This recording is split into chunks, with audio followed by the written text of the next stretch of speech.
Assalamualaikum warahmatullahi wabarakatuh. Perkenalkan, nama saya Farah Labita Salsabila dengan NIM terakhir 129, saya dari kelas 3C. Saya akan mereview materi mengenai perkembangan dewasa awal. Ada 3 yang saya bahas. Yang pertama adalah perkembangan fisik, yang kedua perkembangan kognitif, dan yang ketiga adalah perkembangan psikososial. Dewasa awal atau young adulthood ini pada umur 18 hingga umur 40 tahun. Perkembangan fisik. Mengenai perkembangan fisik dewasa awal, ini adalah masa di mana puncak performa fisik, yaitu pada umur 18 hingga akhir 20-an. Ini bisa dilihat pada atlet-atlet yang mencapai puncak mereka pada umur 18 hingga umur akhir 20-an. Mengenai perkembangan fisik, maka tidak luput dari kesehatan.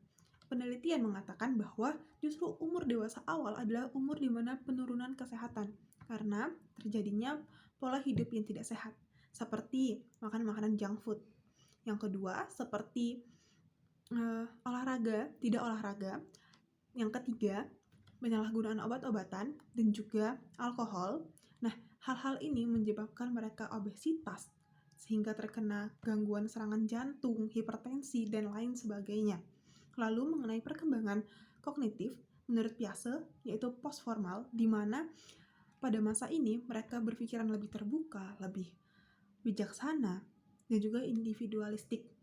Lalu, menurut Sinot, yaitu ada 4. Yang pertama adalah fleksibel, di mana mereka lebih mengetahui mana yang nyata dan juga mana yang maya. Mereka mengetahui bahwa di sosial media itu tidak semuanya nyata. Lalu yang kedua adalah multikausalitas, yang mana ketika ada permasalahan, itu mereka mencari tahu apa penyebabnya dan juga bagaimana solusi dari permasalahan tersebut. Tidak fokus pada menyalahkan diri dan juga atau menyalahkan orang lain. Lalu yang ketiga ada pragmatis, yaitu di mana mereka mencari penyelesaian yang lebih praktis. Lalu yang keempat, kesadaran akan paradoks atau yang bertentangan dengan diri mereka. Jadi tidak semuanya itu mengikuti diri mereka. Jadi penyelesaian secara inheren. Lalu, pada masa ini juga berkembang emosionalnya.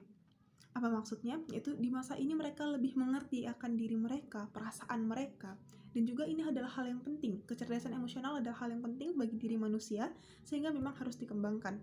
Lalu, karena kecerdasan emosional juga, itu berkembangnya kecerdasan moral, di mana pada masa-masa ini adalah masa mereka bisa mengikuti moral-moral di masyarakat, tidak memberontak atau tidak egois seperti pada masa remaja.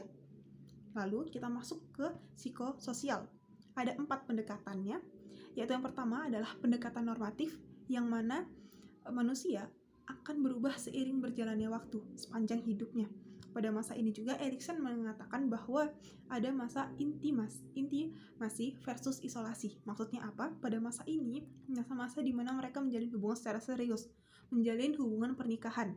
Bila mereka tidak menikah atau tidak memiliki pasangan yang serius, maka mereka akan merasa minder dengan lingkungannya.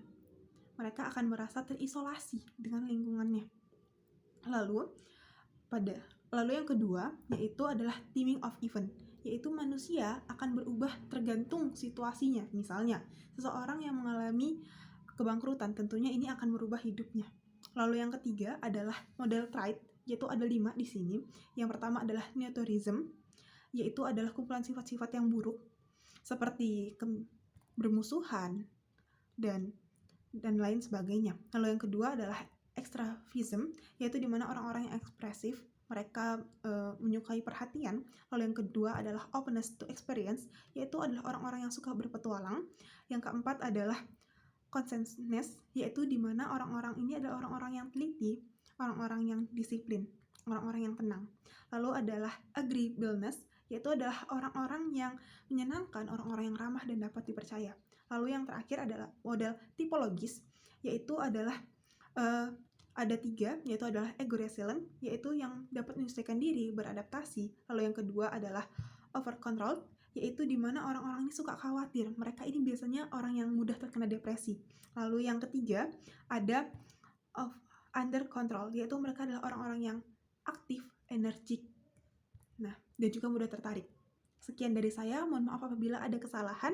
Terima kasih. Wassalamualaikum warahmatullahi wabarakatuh.